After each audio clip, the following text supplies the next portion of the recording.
Kalau Tritunggal dibawa ke dalam konteks Bible Alkitab, tentu adalah sesuatu hal yang tidak pernah dilegitimasi ya secara tersurat. Nah, itu aja pembukaannya dulu.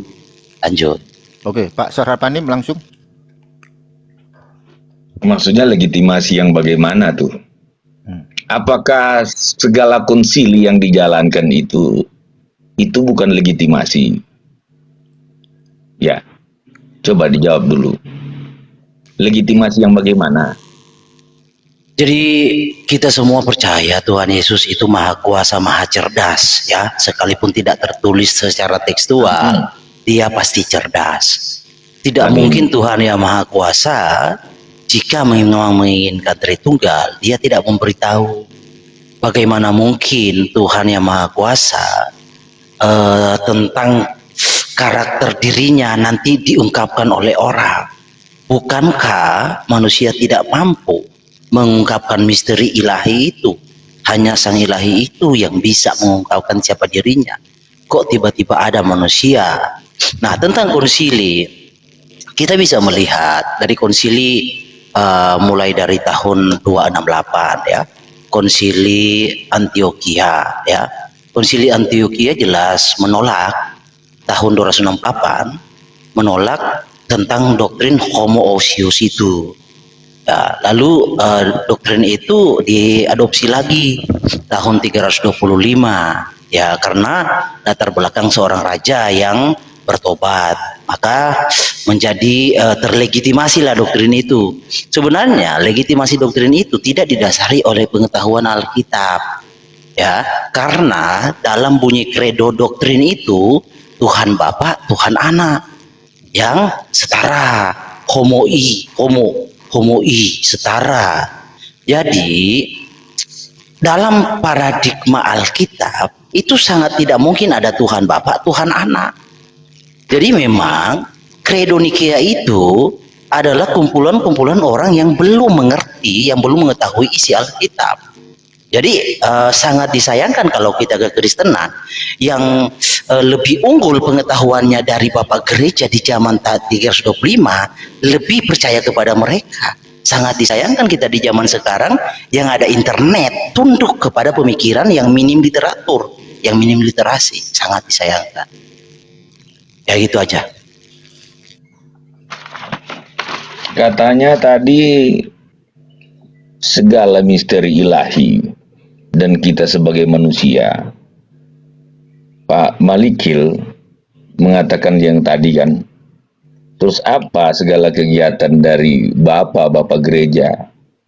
Saya tidak pernah menyetujui di mana kalau kita sesama Kristen ya menghina bapak-bapak gereja. Apa pangkatmu, kau nilai itu anus kayak tadi itu bahasa-bahasanya. Terus ada parameter apa mengukur yang sebenarnya apostolic father itu atau bapak gereja yang mana, yang ukuran apa coba? Sekarang nggak ada ukuran. Tapi sebenarnya yang teori ausia substansi, bagaimana ini una substansi, dan itu yang kalian nggak sampai, akal kalian yang nggak sampai ke situ. Tadi kan kau juga bilang gini, kalian tidak mengerti, bapak-bapak gereja nggak mengerti bagaimana misteri ilahi. Nah, ini bapak-bapak gereja ini ada menghadapi para apa Yunani apa dari orang-orang Yunani, dari Stoa, dari apa semua yang mereka hadapi, dan mereka merumuskan, dan itu kan pungkiri semua. Dan dengan tahu yang keluaran 1963 itu yang dipakai. Coba tadi Pak Malikil bilang kita nggak mampu manusia menyingkap misteri ilahi. Terus parameter apa yang kita pakai berdua sekarang? Pasti kita akan sepakat bahwa kita tidak sepaham. Pemahaman kita boleh berbeda. Saya nggak pernah bilang kalian, cuman memang kalian jangan terlalu menyudutkan bapak-bapak gereja. Kalian nggak tahu bagaimana cerita. Coba baca John Foxe. Bagaimana diperbuat oleh kaisar. Bapak-bapak gereja membela keimanan Kristen. Kalian ingkari semua itu. Dan hanya keluar tahun 1963 terus itu yang dipakai oleh yang Pak siapa tadi? NTD. ATD. Coba. Silakan. Oke, sebelum kita kita lebih bagus membahas yang substansial saja. Gini, ini sobat saya ini Malikil ini dulu biasa duet diskusi dengan Muslim. Tapi gini ya, seperti Bang Malikil ya, saya mau tanya dulu sama Bang Malikil. Saya belum tahu warnanya Bang Malikil karena kami belum pernah ngobrol tentang intern iman ya. Untuk Bang Malikil sendiri, apakah Bang Malikil percaya bahwa Yesus itu adalah Bapa itu sendiri? Iya, jadi Yesus itu bagi saya satu-satunya ya, only ya, Tuhan, Allah, Bapa, Ayahku. Mohon maaf Bang Malikil, abangku Bang Malikil, kita ini kan udah teman lama ya. Yang mau saya tanyakan itu bukan itu, yang saya tanya apakah Yesus itu adalah Bapa itu sendiri? Iya, saya sudah katakan, Yesus bagi saya satu-satunya, only, Tuhanku, Allahku, Bapakku, Ayahku. Satu-satunya, nggak ada yang lain. Berarti Oke, berarti Yesus itu adalah Bapa itu sendiri. Berarti ketika Yesus berdoa, dia berdoa kepada dirinya sendiri. Ya, Oke lah. Jadi gini Bang Malikil, masalahnya itu gimana ya saya bilang ya? Ya kita di sini memang harus mempertegas perbedaan kita di sini. Karena kalau kita baca Bible itu berkali-kali dikatakan bahwa Yesus itu bukan Bapa, tetapi dia itu pengejawantahan dari Bapa itu sendiri. Bukan berarti dia itu Bapa itu sendiri, tapi dia pengejawantahan dari dia. Gitu. Nah, kalau seperti itu problemnya, berarti apa yang Bang Malikil imani ini itu persis seperti apa yang diimani oleh sebuah aliran yang pada saat itu ada, yaitu Oneness Pentakosta. Itu namanya kalau kita panggilnya Oneness Pentakosta. Nah, yang jadi problem adalah ketika Bang Malikil mengatakan bahwa Yesus itu adalah Bapa itu sendiri, berarti pernah ada satu ketika di mana Bapa itu mati 3 hari. Betul nggak? yes. Oke, berarti Tuhan itu pernah tidak ada selama 3 hari gitu Bapak itu karena meninggal Iya, tubuhnya pernah mati. tubuhnya. Maksudnya Iya. gimana? Oke, saya jelaskan boleh. Ya silakan. Oke, jadi pengejawantahan itu adalah bahasa sinonim dengan perwujudan penyataan manifest ya atau inkarne. Ya, itu penyataan Bapa yang tak terlihat menjadi terlihat. Jadi gini loh kawan-kawan. Tadi Lai Edis bertanya, apakah Yesus itu Bapa? Iya. Apakah Yesus berdoa kepada dirinya sendiri? Iya. Jadi harusnya pertimbangan konsekuensi itu harus dipikirkan. Jika memang Yesus itu bukan berdoa kepada dirinya sendiri, otomatis Yesus berdoa kepada pihak lain. Itu pertimbangan konsekuensi yang harus dipikirkan dari pertanyaan yang dilontarkan. Itu poin pertama. Kedua, lalu jika memang Yesus itu Tuhan, ya, dan Yesus itu Bapa mati, berarti Tuhan pernah mati 3 hari 3 malam, ya kan? Nah, artinya secara pertimbangan konsekuensi logis Anda ada yang bertanya, oh Tuhan tidak mungkin mati, berarti adalah suatu pernyataan bahwa Yesus bukan Tuhan. Nanti kita akan dikejar di dalam pembuktian, Bro Laedis. Tuhan ya Yesus itu yang Laedis anggap itu Tuhannya yang mana tuh? Tubuhnya, rohnya, jiwanya, atau apanya tuh yang diimani Tuhan? Karena ketika dia mati itu bukan Tuhan. Nah itu Alkitab sendiri bersaksi kematian Tuhan. Bahkan Yesus sudah di surga, di dalam Wahyu 1 ayat 17-18 dia mengakui aku telah mati. Ya, nah lalu kalau ditanya Bapa mati, iya tubuhnya, inkarnasinya yang mati. Allah itu roh, Yohanes 4:24. Tuhan itu roh, ya, 2 Korintus 3 ayat 17. Jadi Allah dan Tuhan itu roh, dan roh itu ehad. Ehad itu artinya, jadi gini, ehad itu bisa dipenggal jadi dua kata tuh, alef dan khat. Khat itu satu, alef itu adalah bilangan Tuhan. Alef itu bilangan Tuhan. Jadi kalau kita kaji lebih dalam lagi tentang ehad itu artinya dia satu, satu. Ya dia satu itu. Kalau kita mau kaji lebih dalam lagi, tapi saya nggak mau masuk ke situ. Nah, Allah dan Tuhan yang adalah roh adanya ini, dia tidak punya jenis tuh kayak pelangi. Pelangi kan satu, tetapi pelangi ada merah, kuning, hijau. Nah, Alkitab memberi suatu kesaksian. Contoh Yesaya 44 ayat 24. Akulah yang seorang diri. Jadi dia sendiri yang menciptakan segala sesuatu. Dan Tuhan pun di situ menantang siapa yang mendampingi aku. Ya kalau memang kawan-kawan Tritunggal memahami ada yang mendampingi, ya tinggal ditambahkan di situ bahwa yang mendampingi adalah Anak dan Roh Kudus. Tapi kan tidak mungkin kita menambahkan ayat Alkitab. Nah itu suatu pernyataan yang Tuhan sendiri. Lalu ketika dia datang menjadi daging, apakah ruah itu habis? Nah, jadi banyak pertanyaan-pertanyaan seperti ini yang ditanyakan seolah-olah bahwa ketika ruah itu menjadi daging, ruah itu sudah tidak ada. Jadi gini kawan, berbicara teologi tentang Tuhan ya, saya sering analogikan, bukan berbicara seperti teologi bakpao. Ya, ibaratnya 10 bakpao diambil 5 sisa 5, nggak begitu berbicara tentang Tuhan. Jadi ketika ruah itu menjadi daging, ruah itu nggak berkurang, ruah itu tetap memenuhi alam semesta, dan daging itu adalah penyataan dari ruah yang tak terlihat itu loh. Makanya Tuhan Yesus berkata, akulah dia.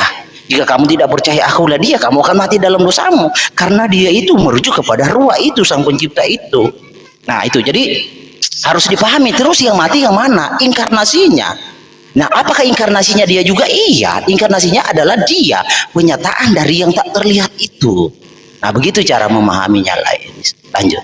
Baik, saya tanggapi ya. Jadi setelah mendengar penjelasannya Bro Malik ya, kalau Bro Malik mengatakan bahwa yang mati itu Bapa, tetapi menurut penjelasannya Bro Malik, ternyata yang mati bukan Bapa. Gitu loh. Makanya kan tadi saya tanya, apakah Yesus itu Bapa? Bro Malik menjawab iya. Lalu ketika Yesus meninggal selama 3 hari, apakah Bapa meninggal 3 hari? Bro Malik jawab iya. Tetapi ketika Bro Malik menjelaskan, ternyata menurut penjelasan tadi yang saya tangkap, yang mati bukan Bapa. Yang mati adalah tubuhnya Bapa. Nah, sementara di dalam Bible itu tidak pernah ada itu dikatakan tubuhnya Bapa, Yesus itu tubuhnya Bapa. Tetapi Yesus itu pengejawantahan dari Bapa. Ayatnya mana? Ketika Yesus mengatakan, barang siapa melihat aku, ia melihat dia yang mengutus aku.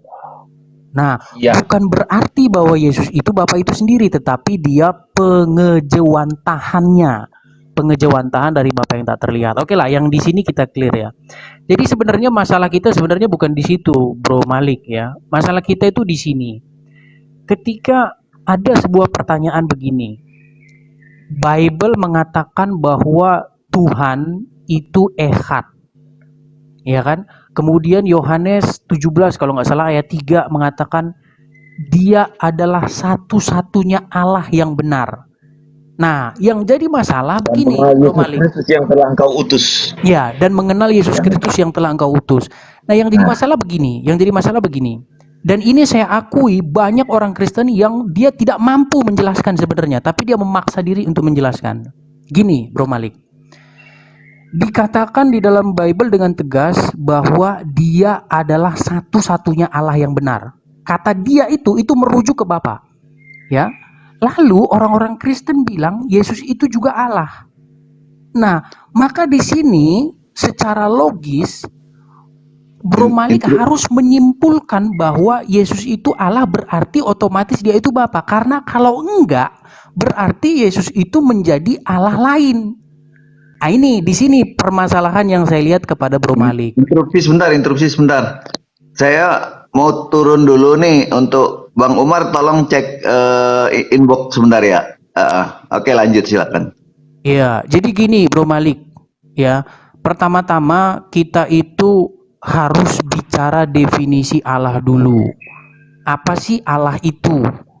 Gitu loh. Karena Bro Malik ya, Bro Malik, tolong diperhatikan, Musa itu juga di dalam Bible, dia itu juga Allah. Karena apa Musa itu Allah? Karena dia dibuat oleh Allah menjadi Allah bagi Firaun. Makanya di dalam Keluaran 4 atau berapa itu dikatakan begini, lihat, aku telah membuat engkau menjadi Allah bagi Firaun. Nah, apa sih definisi Allah ini? Ternyata kalau Bro Malik betul-betul membaca Bible, bukan hanya Musa yang Allah, setan atau iblis itu juga Allah di dalam Elohim. Bible. Dia Allah dunia ini. Gitu, dikatakan mereka telah diserahkan kepada penguasa dunia ini. Nah, kata penguasa di situ di dalam bahasa Yunaninya itu juga Elohim. Kata Elohim. Nah, kemudian perut di dalam Bible, di dalam kitab surat Roma itu juga adalah Allah. Makanya Paulus mengatakan maka Allah mereka adalah perut mereka. Tetapi LAI menerjemahkan Elohim di situ menjadi Tuhan. Jadi perlu kita ketahui begini, Bro Malik. Definisi Allah itu sebenarnya adalah ruler, ya. Dia authority, sebuah otoritas. Nah, jadi Bro Malik, ketika dikatakan Bapa adalah otoritas satu-satunya, ya, ruler satu-satunya otoritas, ya, dan Yesus juga otoritas. Yesus itu bukan Allah lain, tetapi dia itu otoritas dari otoritas. Makanya kalau buka Konsili Nicea, Credo Nicea, di situ dikatakan begini, dia adalah Allah dari Allah. Jadi Yesus itu adalah otoritas dari sang otoritas. Dia bukan Allah lain, tetapi dia Allah dari Allah. Terang dari Gitu loh, terang dari terang. Tapi bukan Yesus itu bukan Bapa itu, bukan. Dia itu berasal dari Bapa sehingga dia itu cerminan dari Bapa itu. Dia cermin, dia yang terlihat dari Bapa itu. Bukan berarti dia Bapa itu sendiri. Gitu loh. Jadi Silakan, Bro Malik. Jadi gini, saya tidak pernah mengatakan Yesus bukan Bapa, yang mati Bapa. Gini ya, lah ini tubuh Yesus itu adalah ruah itu yang inkarne.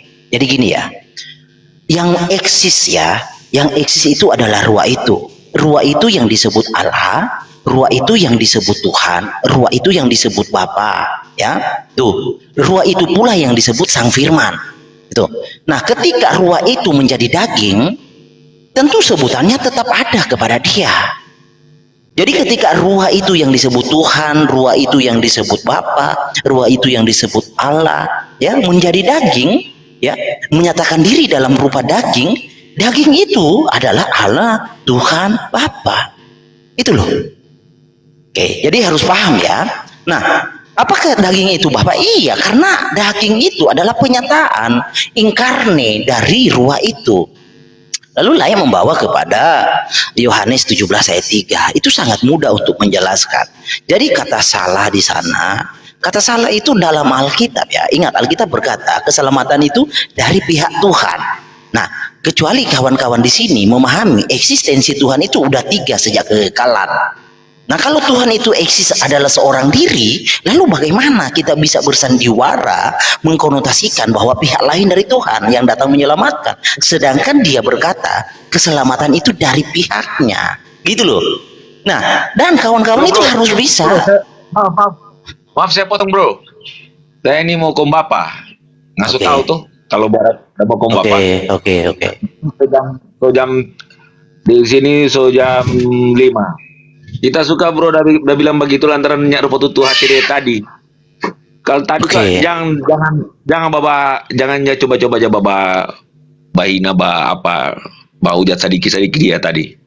Jadi jangan Oke. terkira tadi kita bahas sadiki bagus pandai dengan tuh hati dia lantaran tuh dia. Aman. Ya, Malikil Oke. kita silakan. Iya, aman, aman. Yang Bu Edi sudah jelaskan itu Oke. lebih apa? Jadi kita cuma yang kita sesali itu jangan orang baku hujat tuh apa-apa yang pernah terjadi untuk bapak-bapak gereja, cuma itu. Kita mohon pamit. Ada kok Oke. bapak di rumah sekarang. Oke. Di rumah. Oke. Yo, Oke. Pak Edi, makasih ya. Malikil nanti baku dapat ulang. Ya bang, ya bang. Yo. Iya, Bang. Oke. Jadi gini lah, itu harus bisa mempertanggungjawabkan secara tersurat dari Alkitab bahwa Allah itu keberadaannya apa. Pernah nggak Yesus berkata Allah itu apa, Tuhan itu apa? Harus bisa. Dan itu pun kalau memang ada penjelasannya secara tersurat. Apakah dia keberadaannya ada 3 atau kayak pelangi itu 1 tapi 3 merah kuning hijau. Ya kan Allah itu roh, Tuhan itu roh. Saya sudah kasih tuh ayatnya. Allah itu roh, Tuhan itu roh. Apakah roh itu kayak pelangi, merah kuning hijau? Kagak ada. Ya. Tuhan mengakui bahwa akulah yang seorang diri. Dia melakukan perbuatan ajaib seorang diri. Ya, beribadah kepada Jehovah only.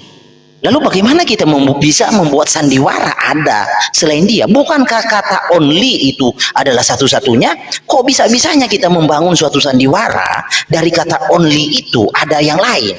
Only itu bukan seperti satu berarti ada nomor 2 ya, atau yang utama berarti ada yang kedua. Tapi kalau satu-satunya berarti itu adalah suatu kemutlakan, nggak ada duanya, berarti itu only ya dari sudut pandang bahasa. Nah lalu tentang salah ya, salah itu adalah suatu penyingkapan dari kuasa Tuhan. Jadi esensinya kata salah itu, saya kasih contoh aja ya, di dalam Keluaran 3 ayat 20 ketika Yehovah berkata, aku akan mengacungkan tanganku kepada Mesir.